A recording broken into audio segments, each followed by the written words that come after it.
사도신경으로 우리의 신앙을 살아계신 하나님께 고백 드리시겠습니다.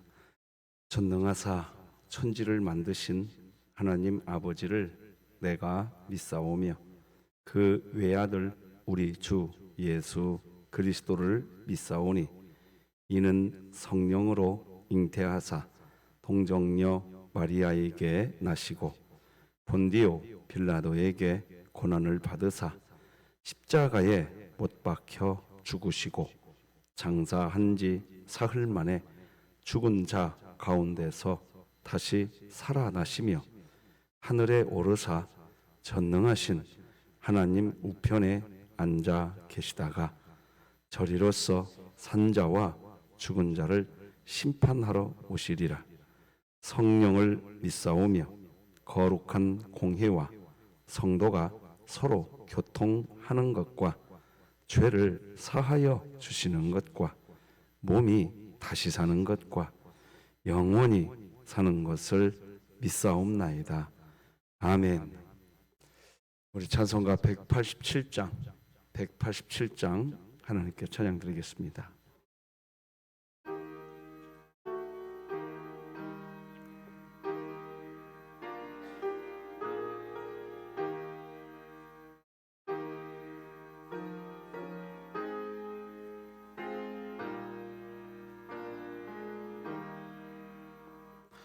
비둘기 같이 온유한 은혜의 성령 오셔서 거친 맘모로 만지사 위로와 평화 주소서. 진리의 빛을 비추사 주의 길 바로 걸으며 주님을 옆에 모시고 경건히 살게 하소서. 주님과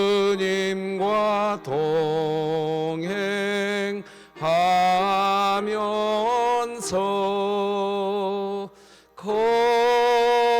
거룩한 길로 행하며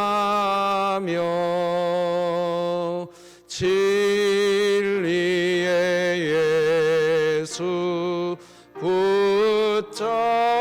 붙잡고 길 잃지 않게 하소서.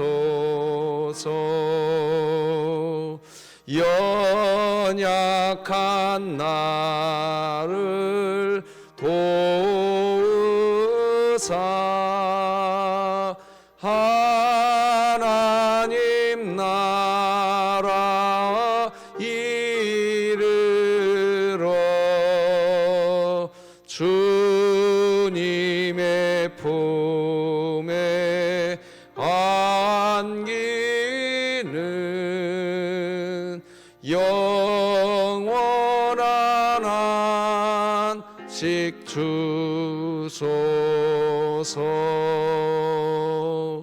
아멘.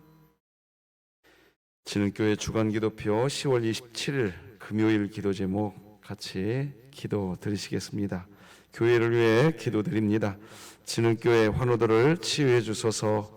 이수연 성도, 이순자 집사, 이은수 협동은퇴권사, 임현옥 성도, 장옥순 명예권사, 조봉진 집사, 조수덕 협동명예권사, 진연우 어린이, 최복균 명예권사, 홍성철 협동은퇴장로, 우승현 학생, 우정자 은퇴 권사, 우춘식 집사, 한명식 은퇴 안수 집사, 하나님의 능력으로 치유하사 2023년 복음을 전수하는 가정을 세우는 교회가 되며 진흥교회 구역 모임이 천국이 되게 하소서.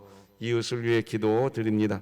수원역 및 지역 사회의 노숙인을 긍휼히 여기사 각종 질병과 위험에서 보호하시고 하나님의 은혜로 소망을 찾게 하시어 마음의 상처가 치료되게 하소서. 북한을 위해 기도드립니다.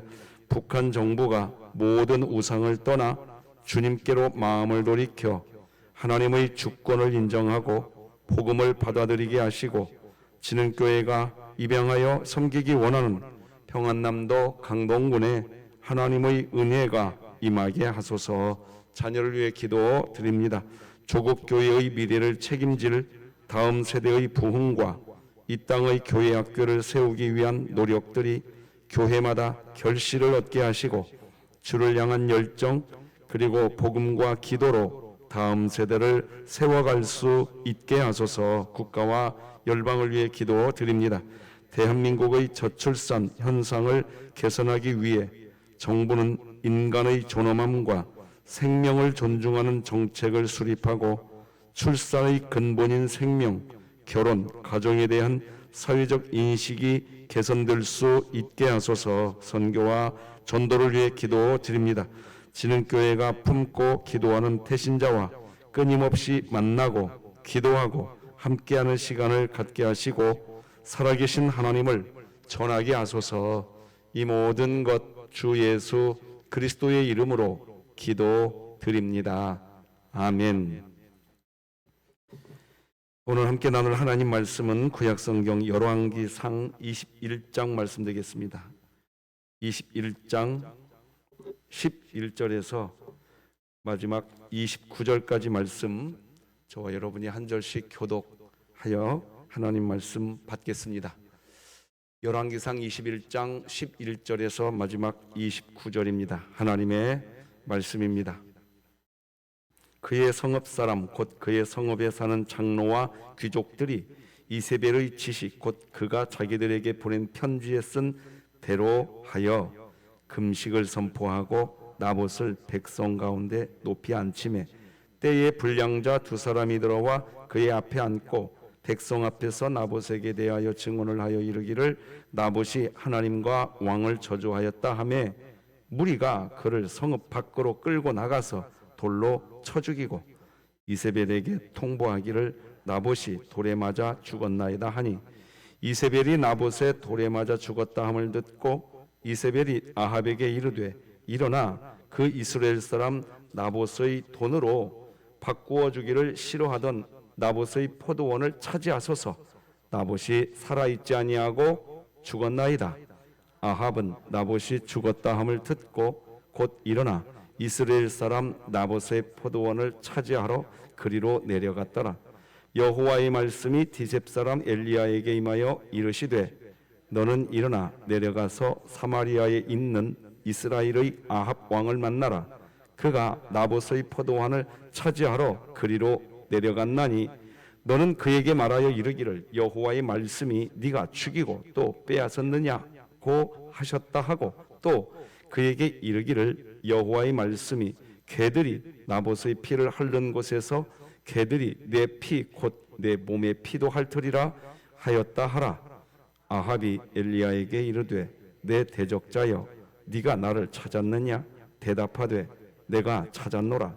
네가 네 자신을 팔아 여호와 보시기에 악을 행하였으므로 여호와의 말씀이 내가 재앙을 내게 내려 너를 쓸어버리되 네가 속한 남자는 이스라엘 가운데에 매인자나 노인자를 다 멸할 것이요 또 내 집이 느밧의 아들 여로보암의 집처럼 되게 하고 아히야의 아들 바하사의 집처럼 되게 하리니 이는 네가 나를 노하게 하고 이스라엘이 범죄하게 한 까닭이니라 하셨고 이세벨에게 대하여도 여호와께서 말씀하여 이르시되 개들이 이스라엘 성읍 곁에서 이세벨을 먹을지라. 아합에게 속한 자로서 성읍에서 죽은 자는 개들이 먹고 들에서 죽은 자는 공중의 새가 먹으리라고 하셨느니라 하니, 예로부터 아합과 같이 그 자신을 팔아 여호와 앞에서 악을 행한 자가 없음은 그를 그의 아내 이세벨이 충동하였음이라. 그가 여호와께서 이스라엘 자손 앞에서 쫓아내신 아모리 사람의 모든 행함같이 우상에게 복종하여 심히 가증하게 행하였더라. 아합이 이 모든 말씀을 들을 때에 그의 옷을 찢고 굵은 배로 몸을 동이고 금식하고 굵은 배에 누우며 또 풀이 죽어 다니더라. 여호와의 말씀이 디셉 사람 엘리야에게 임하여 이르시되, 함께 읽습니다. 아합이 내 앞에서 겸비함을 네가 보느냐?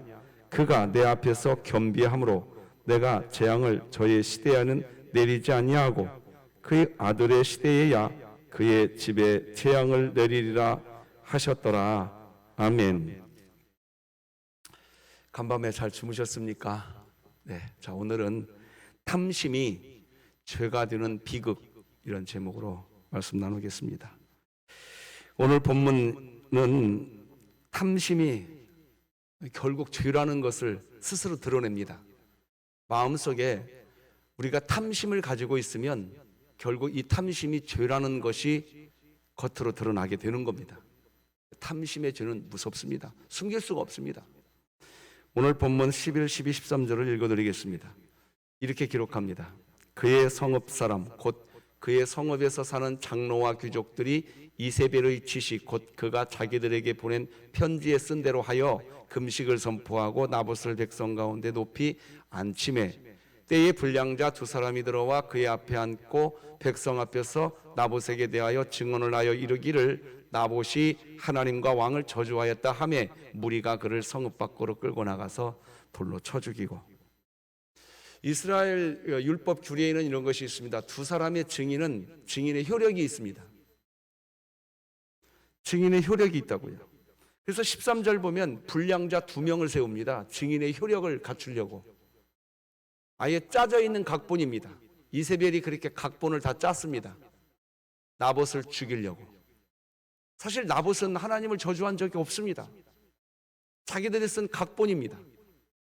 그런데 나봇을 높은 곳에 올려놓고 불량자 2명의 증인을 세워놓고 그 증인 말만 듣고, 왜? 증인 2명이면 이게 증거가 확보되는 거거든요. 두말 없이 나봇을 죽여버립니다. 자, 자막을 통해서 제가 한 글을 읽어드릴 테니까 잘 봐보세요. 탐심은 그 자체는 드러나지 않은 자기 자아 우상 숭배라는 죄고, 탐심이 겉으로 드러나면 비극이 일어납니다. 그러니까 탐심은 2개의 죄를 짓는 겁니다. 하나는 마음속으로 자기 자아 우상 숭배를 하는 죄를 짓는 겁니다. 그리고 이 탐심이 겉으로 드러나면 주변 사람들을 비극을 일으킵니다. 아합과 이세벨은 왜 이런 비극을 초래하는 삶을 살아갈까요? 여러분, 도대체 탐심의 마음은 어떤 마음이기에 인간을 이렇게 잔인하게 만들어 버릴까요? 인간에게 탐심은 도대체, 인간에게 있는 탐심의 마음은 왜 이런 잔인한 결과를 초래할까요? 우리 자막을 천천히 같이 한번 읽어봅시다. 시작. 탐심이 겉으로 드러나기 시작하면 탐심의 죄를 완성하기 위한 비겁한 협력과 침묵하지만 뒤에서 주동하는 주동과 비루한 방관이 함께하게 된다. 즉 탐심은 철저한 자기 자아 우상 숭배이기 때문에 탐심은 잔인한 결과를 초래한다.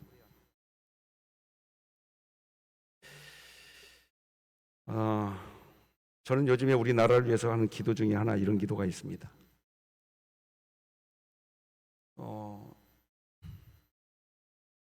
박근혜 대통령이 탄핵됐을 때, 그때 그 박근혜 대통령을 대통령으로 만든 당 이름은 저는 말하지 않겠습니다. 혹시 오해할까봐. 그 당이 갑자기 임명진 목사님을 그 당의 수습위원장으로 세웠었습니다.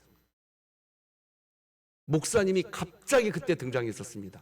인터넷 검색해 보시면 나옵니다. 자, 그런데 이번에 또 강서구청장 보궐선거가 끝나고 그 당이 패배하자 지금 갑자기 인요한 씨라고 하는 선교사님의 자녀가 지금 전면에 등장했습니다. 성도 인 씨로 또 비슷합니다. 저는 왜 갑자기 목사님이 등장하더니 왜 이번에는 갑자기 선교사의 아들이 등장할까? 저는 이 단상에서 정치적 색깔을 드러내고 싶은 마음이 없으니 더 길게는 말하지 않겠습니다. 그러나 제가 한 가지 기도하고 있는 내용은 있습니다. 뭐냐? 왜 기독교가 전면에 등장하고 있는 것인가? 왜 그 당은 위험에 처하기만 하면 기독교를 옹호하는 척하는가? 그 지금 당 대표가 교회 장로이기 때문인가? 갖가지 질문을 해봅니다. 그러나 저는 분명히 한 가지는 정확합니다. 예수님은 공생의 사역을 시작하기 전에 마귀에게 3번 시험을 당하실 때 마귀가 이런 제안을 한 적이 있습니다. 높은 성전 꼭대기에 올라가서 천하만국을 다 보여주면서 네가 나에게 절을 하면 내가 이 세상을 다스릴 권력을 주겠다고 했습니다. 그때 예수님은 세상 권력, 그것으로 이 세상을 구원하려고 오신 분이 아니시기 때문에 세상 권력을 과감하게 잘라내셨습니다. 그게 예수님이라는 것을 우리 교회는 잊지 마시기 바랍니다. 잊지 마시기 바랍니다. 기독교가 권력과 연합해서 세상을 변화시킬 수 없습니다. 기독교는 그 반대여야 됩니다. 기독교는 어떻게 해야 이 세상을 변화시킬 수 있느냐? 권력과 손잡았을 때 세상을 변화시키는 게 아닙니다. 왜 우리가 십자가 꼭대기에 달았습니까? 교회는 왜 꼭대기에 십자가를 왜 답니까? 세상을 변화시킬 수 있는 방법은 예수님 자신이 우리에게 보여줬습니다. 스스로 죽는 겁니다. 정반대가 되어야 됩니다. 저는 그래서 오늘 새벽에도 기도할 작정입니다. 하나님, 혹이라도 기독교가 권력의 시녀가 되지 않게 하여 주옵소서. 권력의 손을 잡고 세상을 바꾸려고 하는 기독교가 되지 않게 하여 주옵소서. 예수님이 가신 길을 그냥 가게 하여 주시옵소서. 더 길게 하면 정치적 색깔이 이상하게 보일까 봐 여기서 끝내겠습니다. 오늘 본문은 지금 정치의 힘이, 이세벨이라고 하는 권력의 힘이, 지난주에 우리 교회 어느 장로님과 식사를 같이 했습니다. 그 장로님이 식사를 하시면서 이렇게 말씀하셨습니다. 목사님, 요즘 제 기도 제목은 이것입니다. 너무 부하게도 마시고 가난하게도 마시옵소서. 제가 주님 안에서 사는 것으로 만족하게 하소서. 이렇게 말씀하시더라고요. 사랑하는 성도 여러분, 예수님이 주기도문, 즉 너희가 기도하려거든 이렇게 기도하라 라고 하시면서 가르쳐 주신 주기도문에서 예수님은 우리에게 이렇게 말씀하셨습니다. 마태복음을 먼저 한번 읽어봅시다. 시작. 오늘 우리에게 일용할 양식을 주시옵고. 왜 예수님은 우리가 기도할 때 우리가 만들어둔 창고, 창고에 하나님 일용할 양식을 이 창고에 가득 채워주시옵소서, 이렇게 기도하라고 말씀하지 않고 고작해야 그날 먹을 일용할 양식, 그날 먹을 수 있는 양식, 그 양식을 기도하라고 하실까요?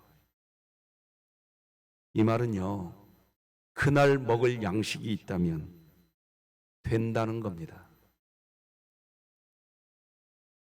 여러분, 오늘 여러분이 오늘 하루 세끼 먹을 양식이 있거들랑 감사하시기 바랍니다.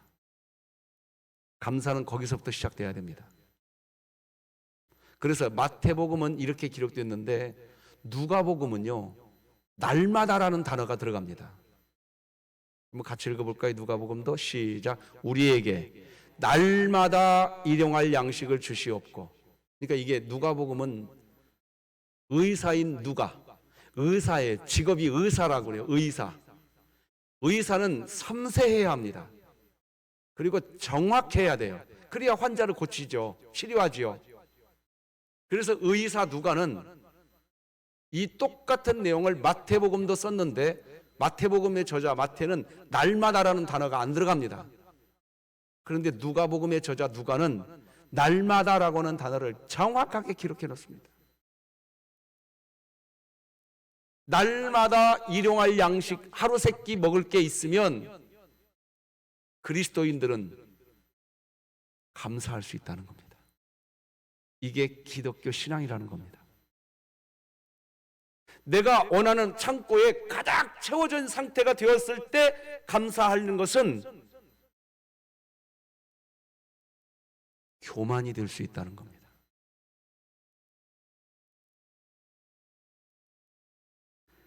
누가는 날마다 일용할 양식을 주시옵고라고 했는데 그냥 일용할 양식을 주시옵고의 차이점은 뭡니까? 이 차이점은 탐심을 경계하라는 겁니다. 탐심을. 그냥 오늘 먹을 양식 그러면 족하게 살아라는 얘기입니다. 저는 그래서 그 장로님과 식사를 하면서 깊은 마음의 생각이 있었고 식사를 마치고 돌아서 지금도 그렇습니다. 가난하게도 마옵시고 부하게도 마옵시고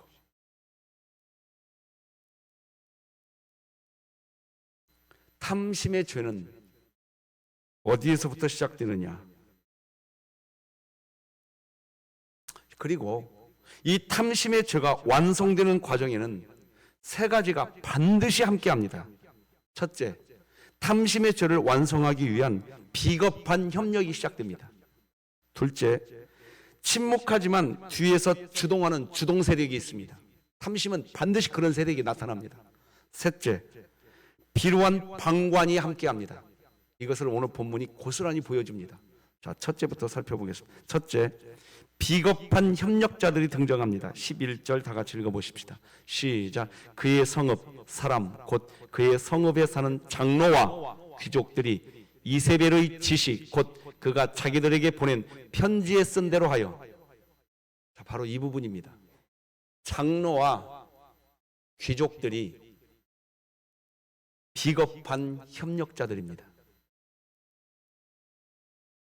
이세벨의 음모는 분명히 자기 남편 아합의 탐심을 채워주려고 하는 거짓이고 죄악이고,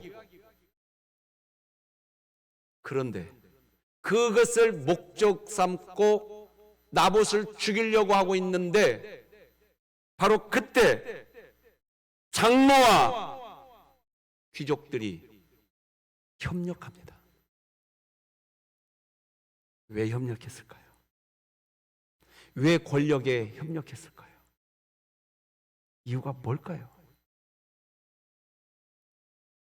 여러분, 왜 그랬을 것 같습니까? 기독교는요, 권력으로 세상 바꾸는 그런 말을 한 적이 없습니다. 아시겠습니까? 우리 교회 이거 분명히 아시기를 주님의 이름으로 부탁드립니다. 나는 진흙교회에서 목회할 때 우리 장로님들을 제가 존중하는, 존경하는, 제가 부임하고 온 그 해입니다. 어느 국회의원 후보자가 우리 교회를 찾아왔을 때 우리 교회는 예배 시간에 어느 누구도 감히 어느 누구도 이 앞에서 인사를 한다던가 그런 거 없다. 네, 너무 감사했어요, 제가.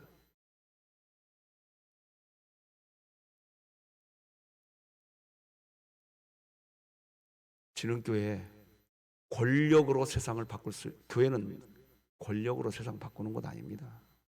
이 장로와 귀족들이 왜 이 권력에 협력했을까요? 세상은 예수 그리스도 십자가의 사랑으로 변화되는 줄 믿으시기 바랍니다. 권력으로 변화되는 거 아니에요. 그리고 이 권력은 자기 자신의 숨겨진 탐심을 이루려고 하는 건데 거기에 협력하고 있단 말입니다. 지금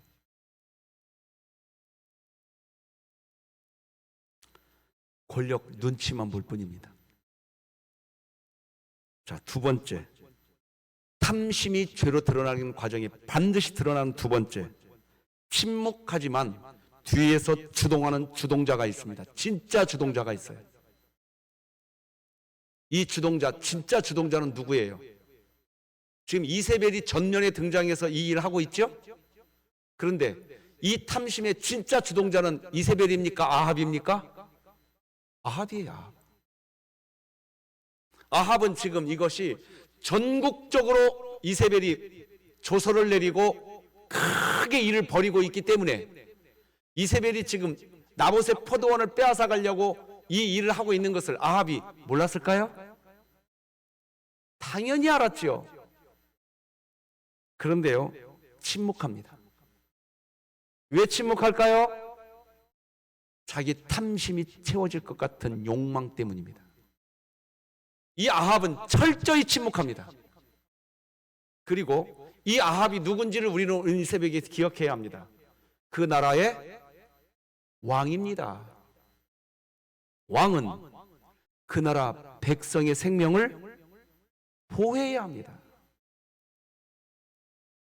그런데 지금 나봇이 죽어가게 되는 상황이 벌어지고 있는 걸 뻔히 알고 있는데 자기 백성이 죽기를 기다리고 있는 겁니다. 지금. 왜요? 탐심의 욕망 때문입니다.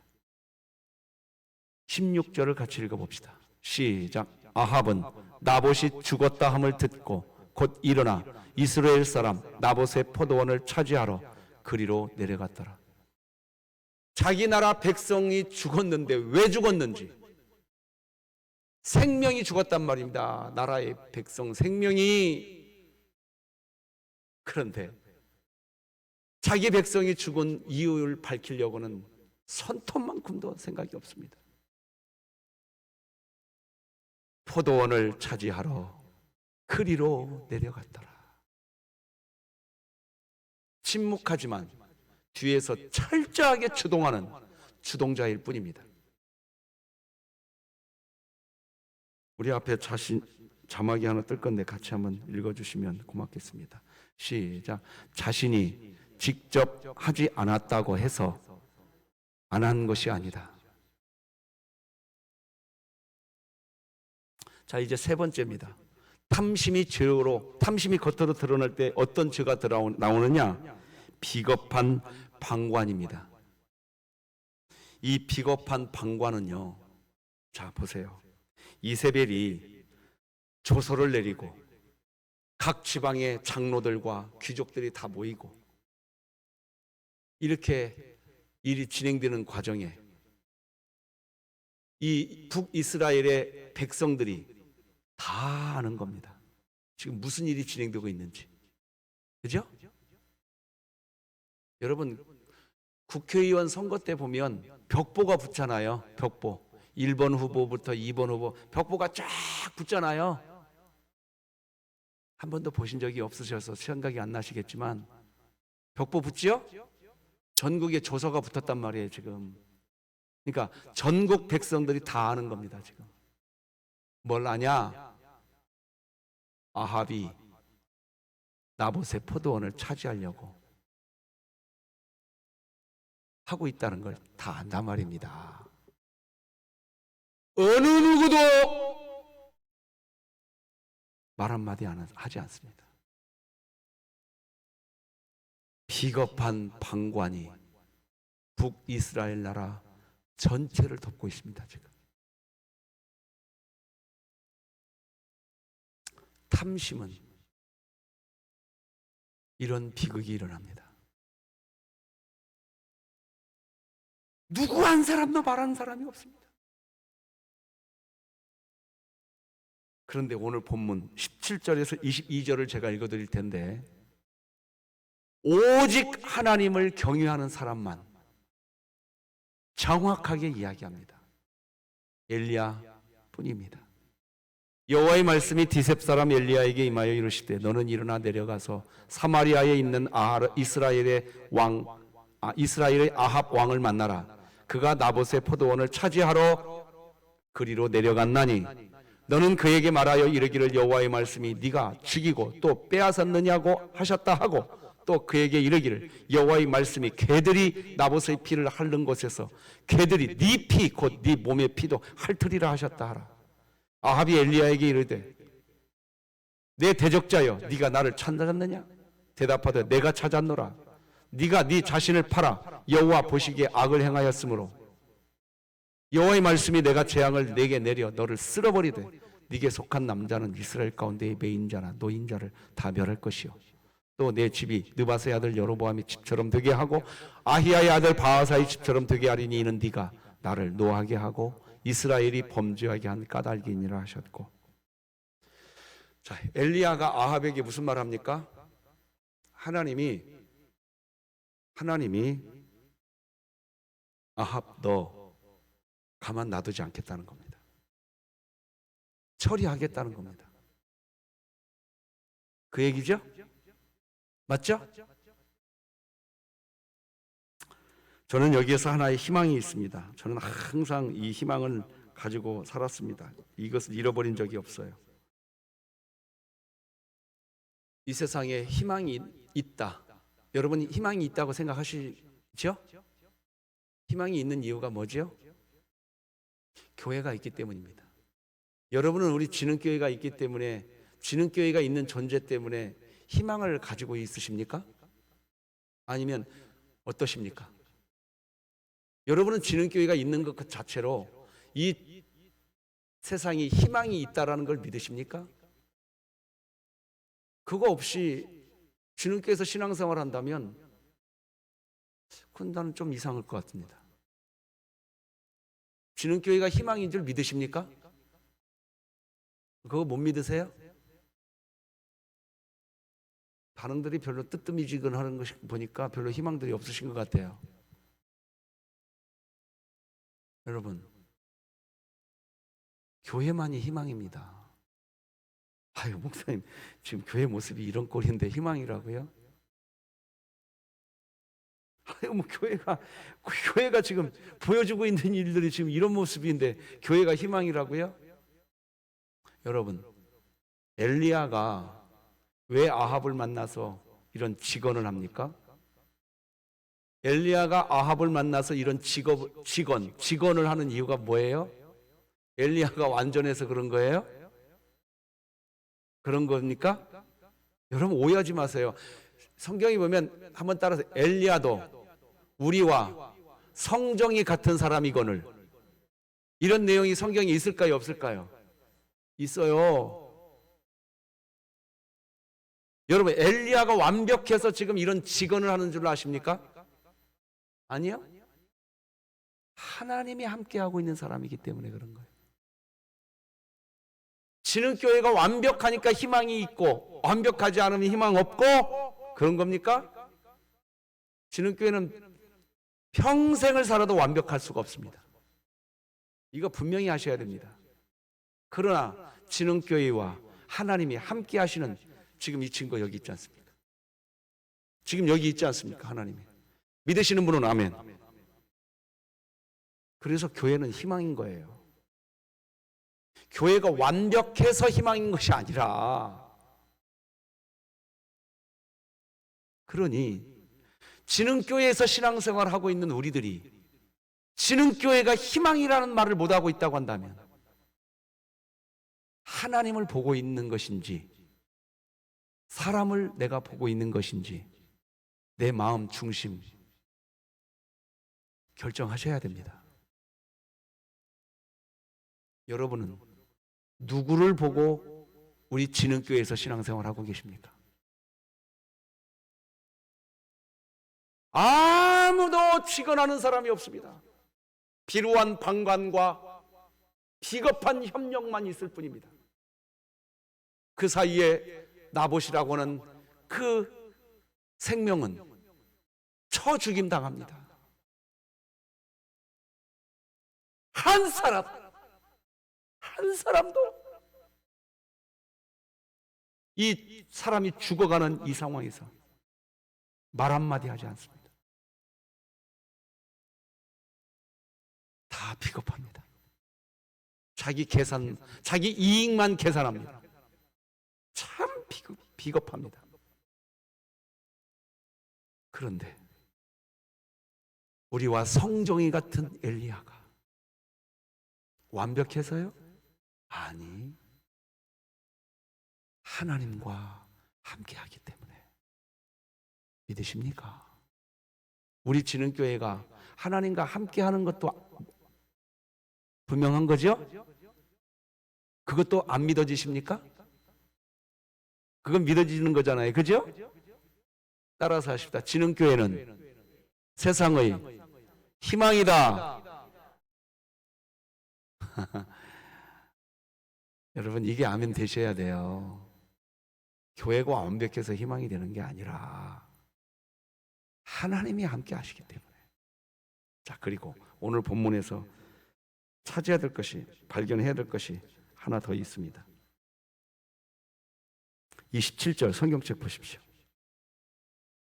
이 직언을 들은 아합, 27절 성경책 보시고 같이 읽어봅시다. 시작. 아합이 이 모든 말씀을 들을 때에 그의 옷을 찢고 굵은 배로 몸을 동이고 금식하고 굵은 배에 누우며 또 풀이 주고 다니더라. 여러분, 이 한 사람이 희망인 줄, 이 한 사람 누구예요? 아, 엘리야. 자, 그러자 29절 9절 같이 읽었습니다. 29절 시작. 아합이 내 앞에서 겸비함을 네가 보느냐? 그가 내 앞에서 겸비함으로 내가 재앙을 저의 시대에는 내리지 아니하고 그 아들의 시대에야 그의 집에 재앙을 내리리라 하셨더라.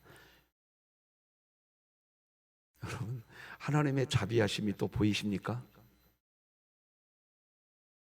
하나님의 자비로 21장은 끝납니다. 자, 여기서 한 꼭지만 나누고 메시지 끝내겠습니다. 경청해 주십시오. 아합이 죽지 않고 사는 모습을 엘리야가 봤을까요? 안 봤을까요? 봤어요? 안 봤어요? 여러분, 요나를 기억하십니까? 요나가 니느웨의 성을 돌아다니면서 너희들은 멸망당하 죽을 것이다 선포했는데 니느웨가 갑자기 회개합니까? 안 합니까? 회개하자. 하나님이 니느웨를 멸망시킵니까? 안 시킵니까? 안 시켜요. 그때 요나가 하나님께 화를 냅니까? 기뻐합니까? 왜 화내죠? 니느웨가 멸망당했으면 좋겠는 거예요. 자, 잘 들으세요, 여러분. 아니, 하나님이 니느웨를 멸망시키겠다면서요.